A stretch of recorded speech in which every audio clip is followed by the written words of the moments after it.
Boa noite a todos.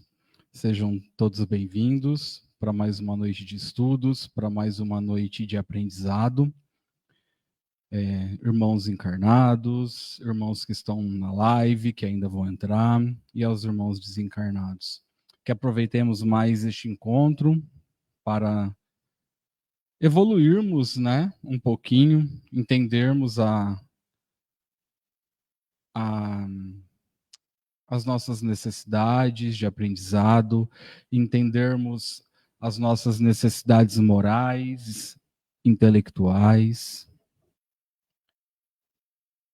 Para isso, rezemos a oração que nosso irmão Jesus nos deixou. Pai nosso, que estais nos céus, santificado seja o vosso nome, venha a nós o vosso reino, seja feita a vossa vontade, e assim na terra como no céu. O pão nosso de cada dia nos dai hoje, perdoai as nossas ofensas, assim como nós perdoamos a quem nos tenha ofendido, e não nos deixeis cairmos em tentação, mas livrai-nos, Senhor, de todo mal, agora e para todo sempre, que assim seja.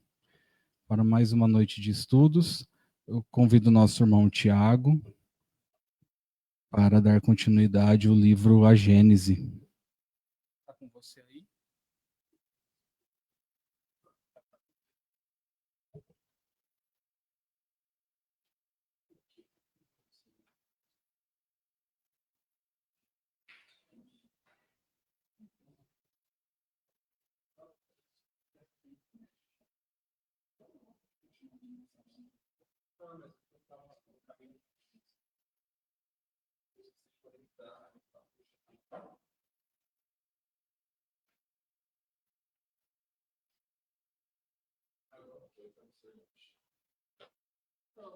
Não deve sair a imagem, que estranho.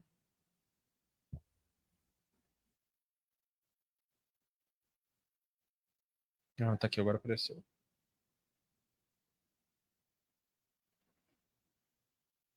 Foi. Boa noite a todos. Boa noite, pessoal de casa que nos acompanha. Demos uma atrasadinha porque tive que fazer a reconfiguração, senão a gente não conseguia transmitir, né? Porque de tempos em tempos tem que renovar, como se fosse uma licença do Facebook. Aí na hora que eu fazia, não ia, eu tive que reconectar o Facebook. Aí foi por conta disso o atraso, tá? Nós estamos fazendo o estudo do livro A Gênese, os Milagres das Predições segundo o Espiritismo. Estamos no capítulo 4, acredito que hoje a gente conclua ele, que fala sobre o papel da ciência na Gênese. Nós estamos no item 8. E aí nós, só para recordar aquilo que nós víamos falando, né? Nós falamos lá atrás que a ciência ela vem para comprovar e primeiramente ela vem para confrontar muitas das coisas que a gente entende como crença, né? E nesse confronto algumas coisas ela desmistifica e são descartadas e outras ela comprova. E aí o interessante da doutrina espírita é isso, que quando nós falamos de doutrina nós não colocamos como religião porque nós falamos que ela é um tríplice, né? Um tripé, na verdade, um triplé. Quase eu virei o Lula, trava na língua. Né? Um tripé. Ciência, filosofia e religião. Né? Então, a ciência ela vem comprovar e trazer a verdade de muitas das coisas que a gente toma no princípio só como crença. Né? E a tendência é essa. A tendência é que a ciência, cada dia mais, ela vem comprovando novas coisas, né? E tirando outras ideias pré-concebidas que a gente tem devido ao nosso entendimento que ainda é pequeno, né? E aí, quando a gente fala da Gênese, a gente fala do princípio de tudo. Então, a ciência dentro da Gênese, ela vem comprovar de fato aquilo que é real e aquilo que não é real.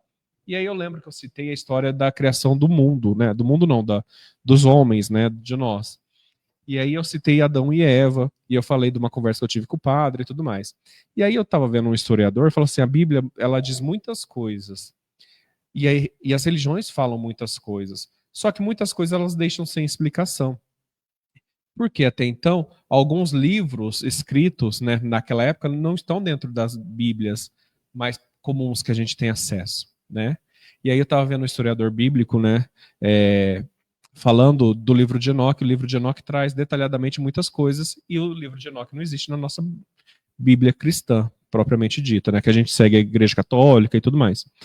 E aí fala de uma das... E ele colocou exatamente de uma dos desentendimentos, né, da criação, aquela história de Adão e Eva. Falou assim, Adão e Eva foram os primeiros homens primeiro homem e mulher da humanidade.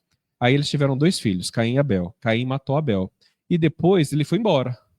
E foi para a cidade de Nod, e lá ele casou e teve muitos filhos.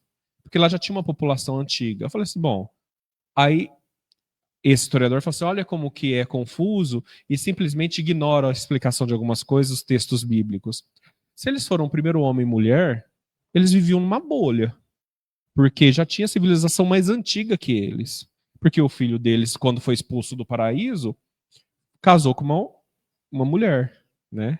E isso tem as referências.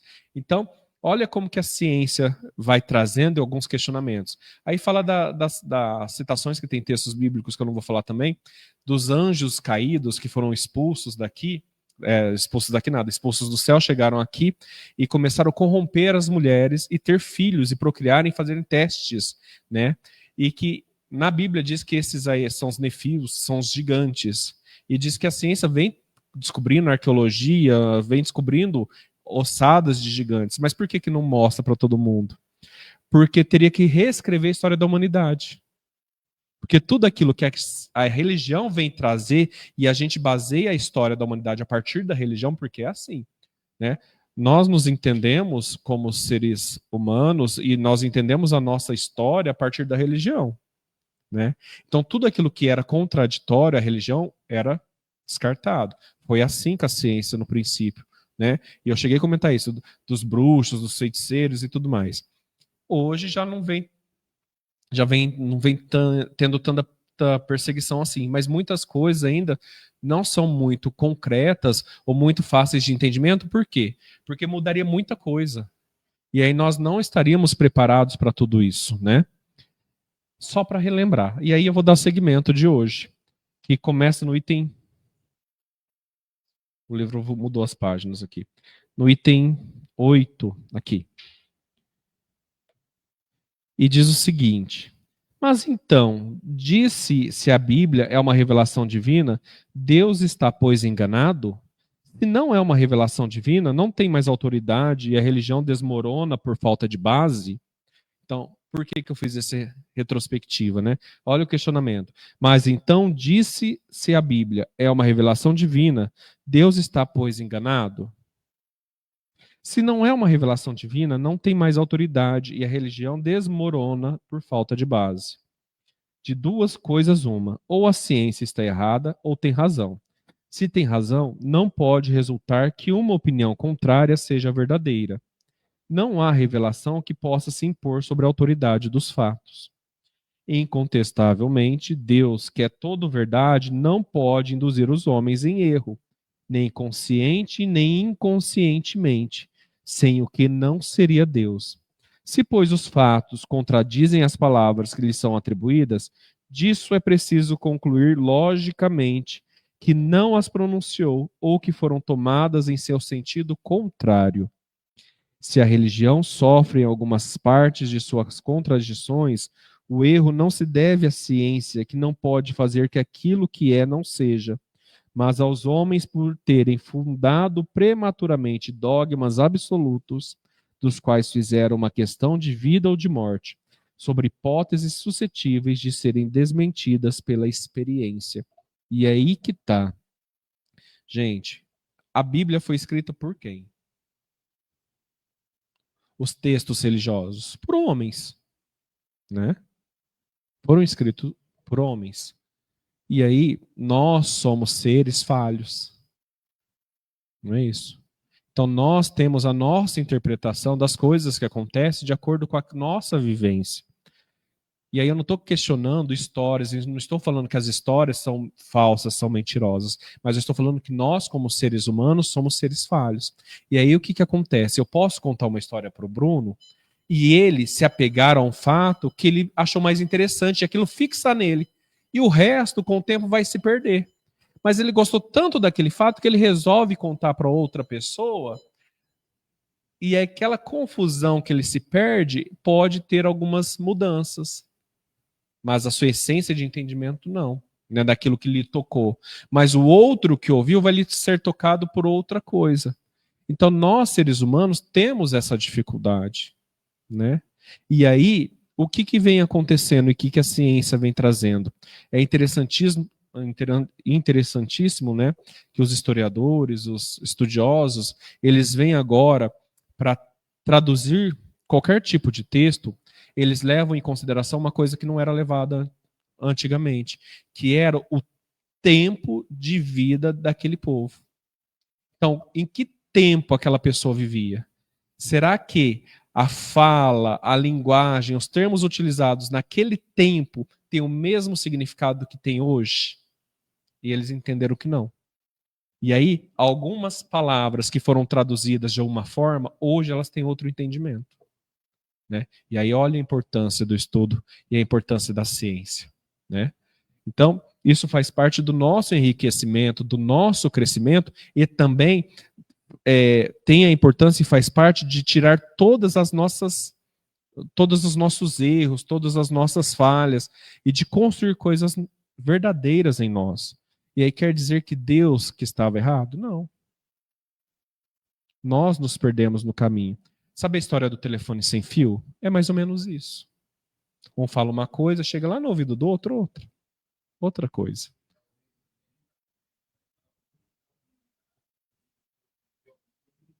Exato. Por isso que eles levam em consideração isso, né?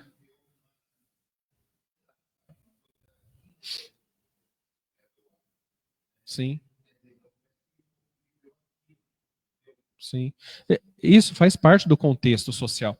Tem uma cidade, eu não vou lembrar o nome, que é aqui no interior de no interior, não sei se é São Paulo, eu acho que é Goiânia Velha, porque tem uma cidade de Goiânia, né?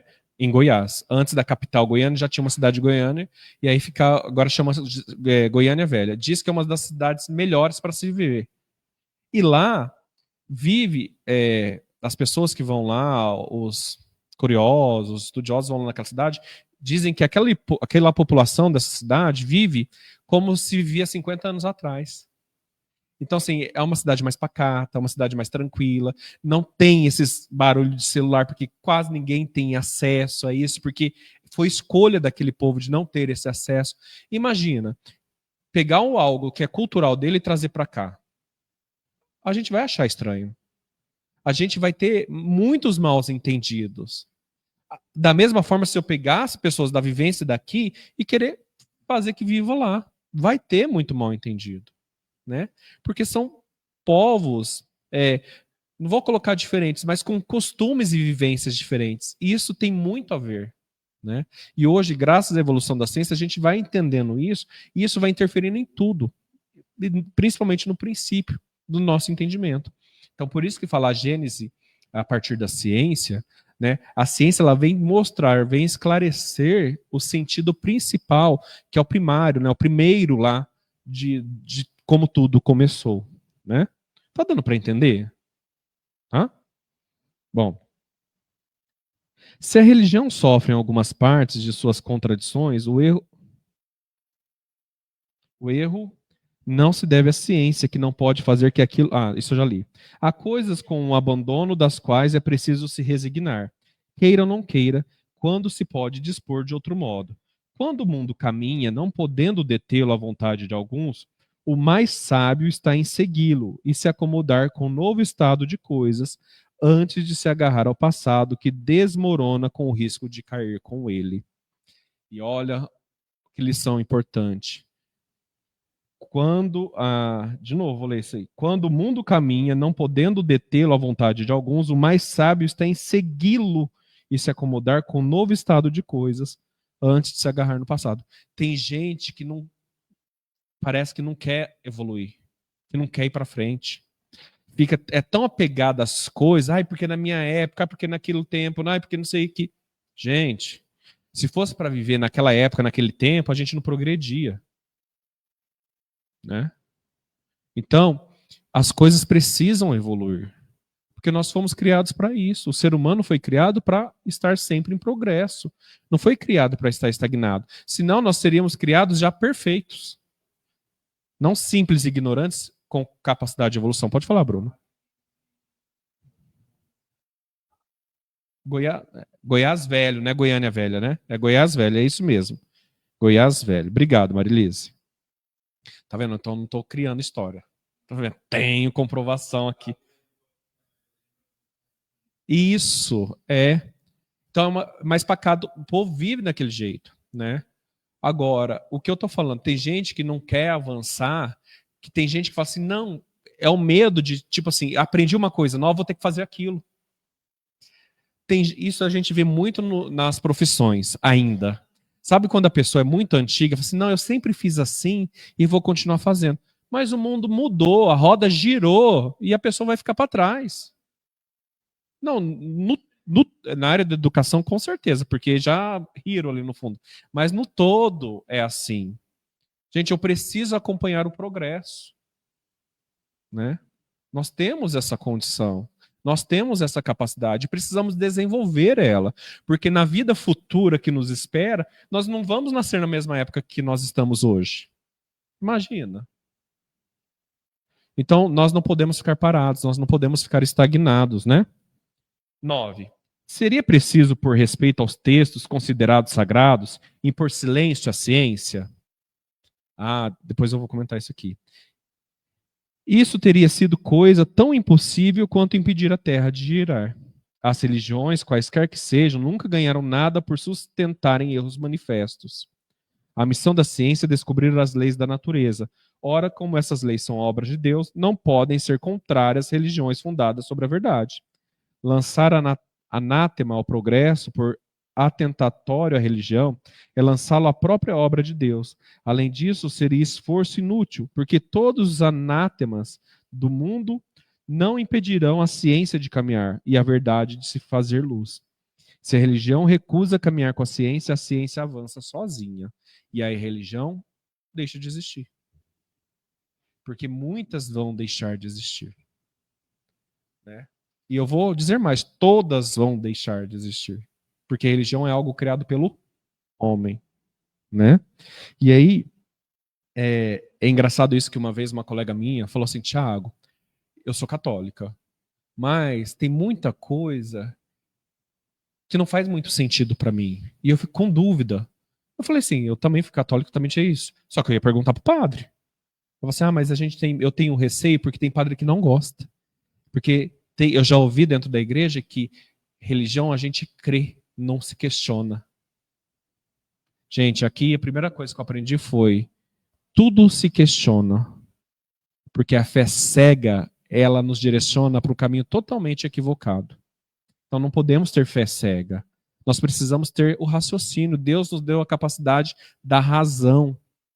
Então a lógica tem que conduzir a minha vida. Se aquilo não faz sentido, por que eu vou adiante? Para quê? Então tem que fazer sentido. Eu tenho que buscar aquilo que faz sentido para mim. Né? Pode ser que num momento, uma coisa que fez sentido num determinado momento da minha vida, em outro não faça. E isso também é natural, porque naquele determinado momento você era diferente do que você é hoje. Então olha como que as coisas progridem. Então como que eu vou ficar na mesma? Eu falei assim, a questão não é sair da religião. A questão é não se contentar com as suas dúvidas. Eu não posso aceitar que eu não sei, pronto. Ou não, porque falou, é isso, eu vou seguir cegamente. Senão daqui a pouco a gente está amarrando bomba no nosso corpo e se explodindo porque o outro fala que tem que ser assim. Ou porque eu tenho que adulterar a mulher do outro, porque está escrito na Bíblia. Adulterar em vez de adúltera. E eu acredito, porque eu não questiono. Não faz sentido na minha cabeça, mas porque o outro que eu acho que é melhor que eu, sabe mais que eu, está me falando, eu não questiono. Já foi época disso. Questionar não é querer demonstrar que você é melhor, que você é superior, que você não aceita aquilo que eu... Não é isso, é seu direito. Nós temos esse direito, fomos criados para isso. E a ciência ela vem comprovar as leis da natureza. Ela veio comprovar as leis da natureza. E por comprovar as leis da natureza, ela vai comprovar o quê? A Deus. E tudo aquilo que for contrário às leis da natureza é contrário a Deus. O que a ciência vai fazer? Tirar de lado. Porque a ciência também é criada por Deus. Porque ela partiu do homem. E nós somos criaturas de Deus. Entende como que as coisas funcionam? Então Deus não daria capacidade para um ser criado por ele para ir contra as leis dele.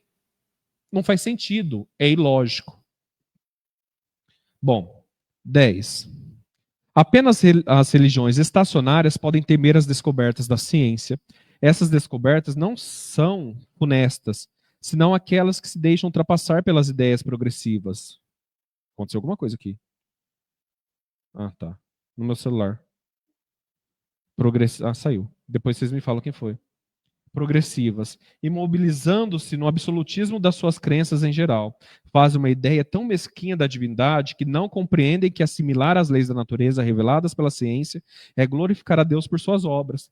Mas em sua cegueira, nisso preferem fazer homenagem ao espírito do mal.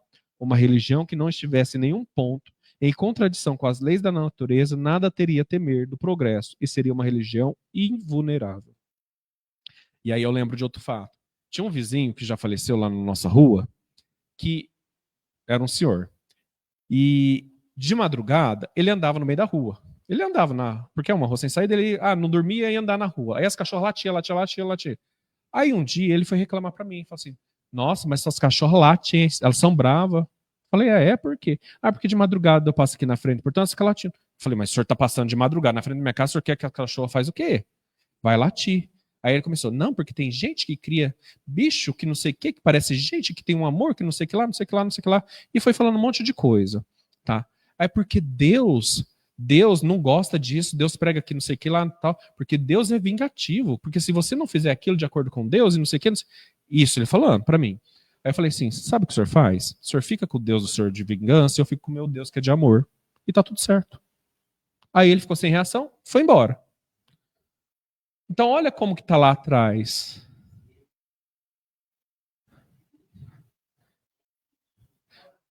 Não, que Torá, menino. Não, não é do Torá, não. Ele é da religião que ele estuda só o Velho Testamento. Não, tá. Ele estudava só o Velho Testamento, mas que é coisa já ultrapassada, né? Então nós já avançamos desse processo. Então quer dizer, eu fiquei para trás e tem gente que fica para trás. E aí usa-se a coisa ilógica para trazer pessoas que ainda estão com aquele sentido que eu preciso de auxílio, eu preciso de socorro, estou desesperado para crer em alguma coisa, e aquilo ali é o que está fazendo sentido para mim. E quando eu não tenho tanto conhecimento, quando eu não tenho tantas condições, né, de ter acesso a mais coisas, aquele que tem um pouquinho mais consegue me dominar. E aí está o perigo, né? 11. A Gênese compreende duas partes: a história da formação do mundo material e a da humanidade, considerada em seu duplo princípio corpóreo e espiritual. A ciência está limitada na pesquisa das leis que regem a matéria. No próprio homem, ela não rege a matéria no próprio homem. Ela não estuda senão o envoltório carnal. Sob esse aspecto, chegou a constatar com uma precisão incontestável as partes principais do mecanismo do universo e do organismo humano. Sobre esse ponto capital, pode, portanto, completar a Gênese de Moisés e retificar-lhe as partes defeituosas. Né? Mas por que naquela época Deus era assim? Porque era necessário o controle, gente. Se hoje está difícil, imagine naquela época. Então foi necessário. Deus sabe o momento de cada coisa. Ele não envia, ele não coloca seus enviados para fazer aquilo que não é necessário. Ele sabe, ele conhece a gente melhor que todo mundo. Ele que nos criou. Então, assim, agora é o momento de regrar, é isso. Agora é o momento já um pouquinho mais para frente, é isso. E assim por diante. Né? Então nós não podemos ficar presos no passado.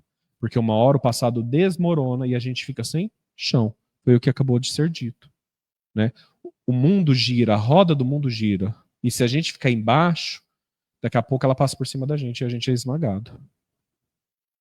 Mas a história do homem, considerado como ser espiritual, se liga a uma ordem especial de ideias, que não é do domínio da ciência propriamente dita, e da qual está por este motivo,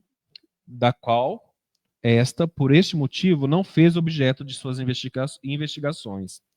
A filosofia, que tem mais particularmente esse gênero de estudo em suas atribuições, não formulou sobre esse ponto senão sistemas contraditórios, desde a espiritualidade pura até a negação do princípio espiritual e mesmo de Deus, sem outras bases do que as ideias pessoais dos seus autores deixou, pois a questão indecisa por falta de um controle suficiente. E aí, outra coisa interessante, né?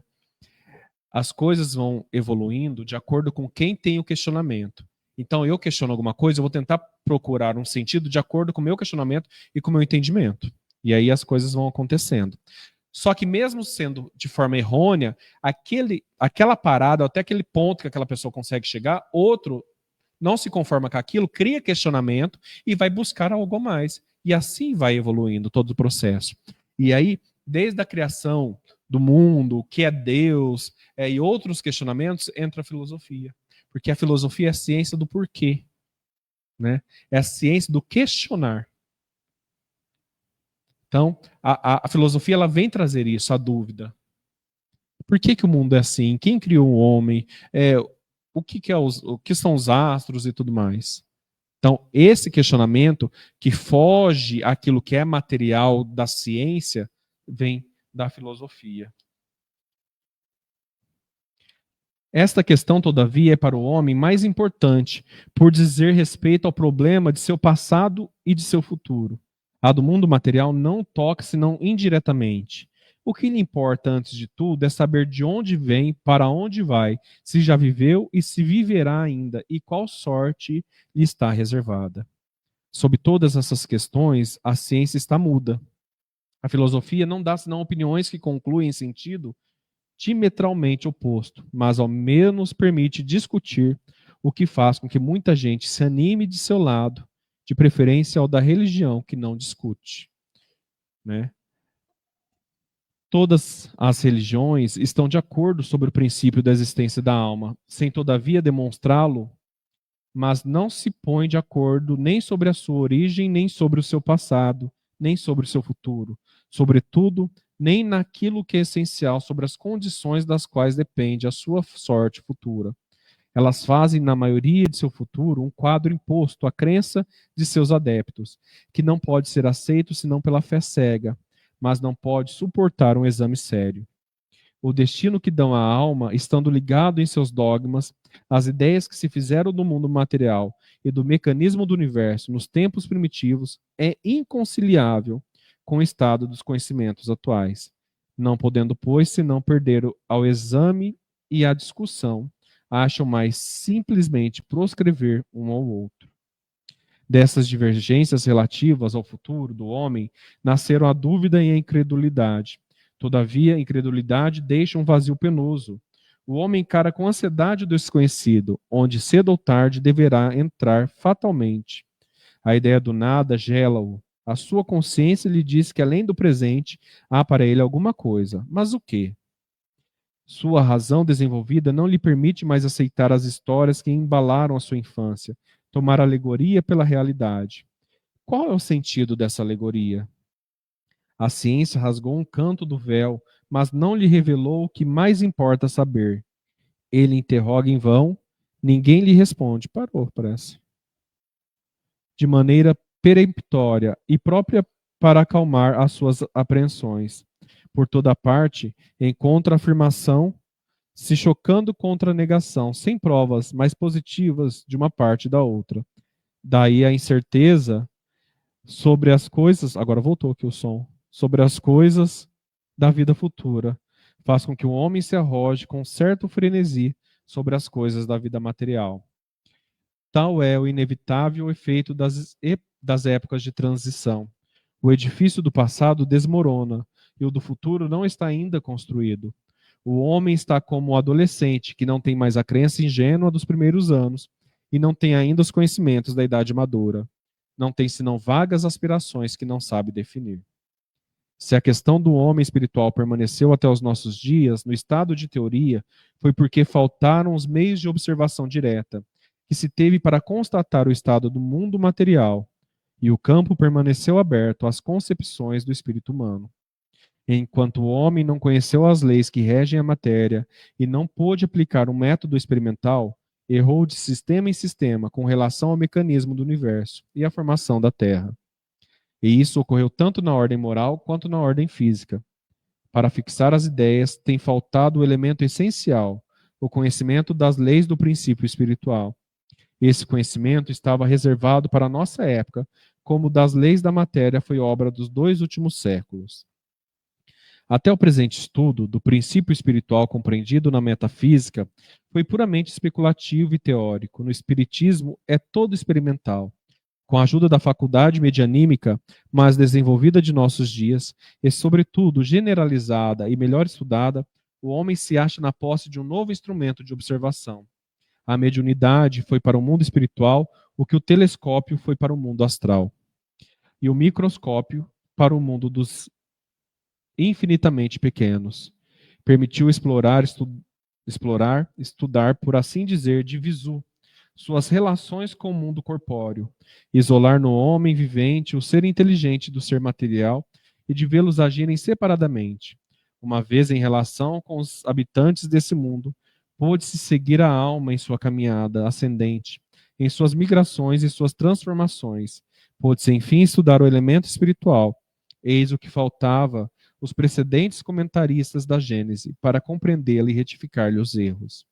O mundo espiritual e o mundo material, estando em contato incessante, são solidários um com o outro. Ambos têm sua parte de ação na Gênese. Sem o conhecimento das leis que regem primeiro, seria tão impossível constituir uma Gênese completa, quanto é a um estatutário dar vida a uma estátua. Somente hoje, se bem que nem a ciência material nem a ciência espiritual tenham dito a sua última palavra, o homem possui os 2 elementos próprios para lançar luz sobre esse imenso problema. Eram indispensáveis necessariamente essas 2 chaves para se chegar à solução mesmo aproximada. E aí, para concluir, eu fiz questão de falar rapidinho, né, para só fazer um encerramento, porque fala da questão espiritual. A questão espiritual, fala-se que ela demorou mais para desenvolver porque não tinha como observar. Porque aquilo que é material é visível aos nossos olhos, que é material, mas aquilo que é espiritual não. Porém, com a crescente da mediunidade, né, da evolução medianímica que eles colocam aqui, de tantos médios e de serem mais evoluídos hoje a gente consegue ter contato com a espiritualidade e observar a partir daí. E aí a ciência espiritual vem se desenvolvendo, né?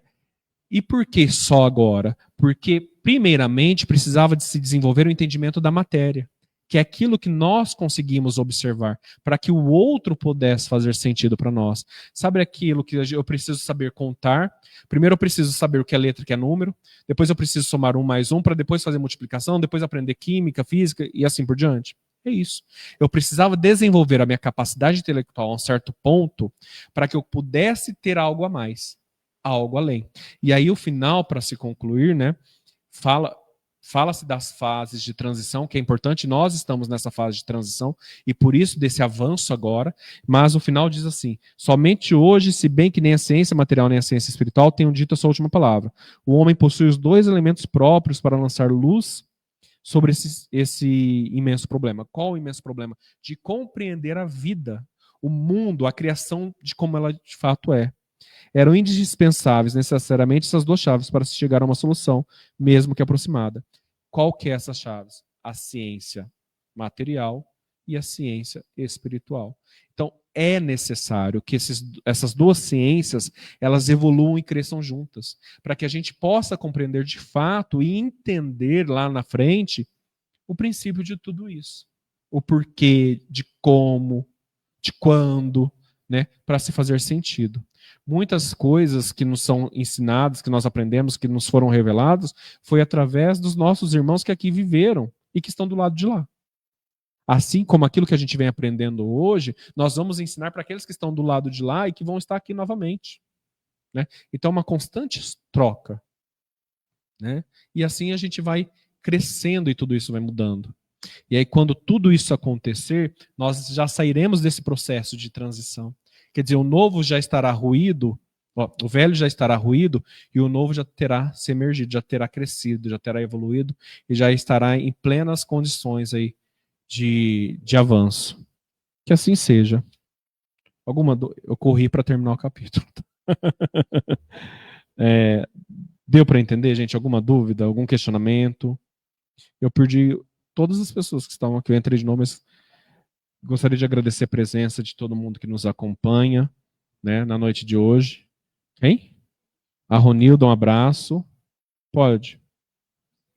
Marcelo, um abraço. Lu. Marilise, um grande abraço. Sheila, um abraço. Sheila, seja sempre bem-vinda. Quem? Cristina, um abraço. Cris. Eu tô aqui. Janaína, seja sempre bem-vinda. Marta, eu não falei? Marta, seja sempre bem-vinda. Éder. Tom Escadelay, seja bem-vindo sempre. Valéria, um abraço, seja bem-vinda. Rosângela, um grande abraço. Um abraço à tia também, Tereza. Dona Dolores, um grande abraço. Sueli, seja sempre bem-vinda. Oi, Cida, seja sempre bem-vinda. Saudades. Sim. Um grande. Dona Maria Pinati. E tem. Como que chama? Luísa Locatelli, um abraço também. Mas tem a pequenininha lá, como que ela chama? Helena, eu não tinha certeza. Helena, um abraço também. Um abraço a todos vocês, tá? Que nos prestigiam e que aprendem um pouquinho com a gente. Bom, então nós vamos fazer o nosso encerramento da noite de hoje. Agradecendo ao Pai Misericordioso por mais esta oportunidade, estarmos reunidos nessa casa em seu nome. Agradecer pela nossa vida, pela nossa saúde. Agradecer pela capacidade que nós temos, né, de raciocinar, de compreender as palavras, os ensinamentos, de refletir, de questionar e trazê-las para a nossa vida, né? E agradecemos também pela oportunidade de estarmos juntos aos nossos irmãos do nosso dia a dia, que graças a esse convívio que nos impulsiona ao nosso progresso, ao nosso avanço, a partir dessa troca de vivência, de experiência, agradecemos por todos aqui presentes, encarnados e desencarnados, aos nossos irmãos de casa, e pedimos, Pai, pedimos por todos os nossos irmãos necessitados, todos aqueles que se encontram aflitos, desesperançosos, aqueles que se encontram ainda feridos, machucados por suas perdas, né? Por aqueles que já não encontram sentido na sua existência, que Deus possa ampará-los através dos nossos irmãos espirituais, revigorar a vossa vida, fortalecê-los na fé, na razão, no entendimento que esta vida é apenas passageira. Agradecemos e pedimos por todos os nossos irmãos que aqui vivem neste plano, que em busca do seu crescimento, do seu aprendizado, que Deus fortaleça cada um de nós nas nossas dificuldades, para que assim possamos superá-las dia após dia. E assim encerramos o estudo dessa noite, fazendo juntos a oração que nosso irmão Jesus nos ensinou. Pai nosso que estais no céu, santificado seja o vosso nome, venha a nós o vosso reino, seja feita a vossa vontade, assim na terra como no céu. O pão nosso de cada dia nos dai hoje, perdoai as nossas ofensas, assim como nós perdoamos a quem nos tem ofendido. E não nos deixeis cair em tentação, mas livrai-nos, Senhor, de todo mal, agora e para todo sempre. Que assim seja, o Senhor nos abençoe e nos ampare sempre a todo momento. Que assim seja.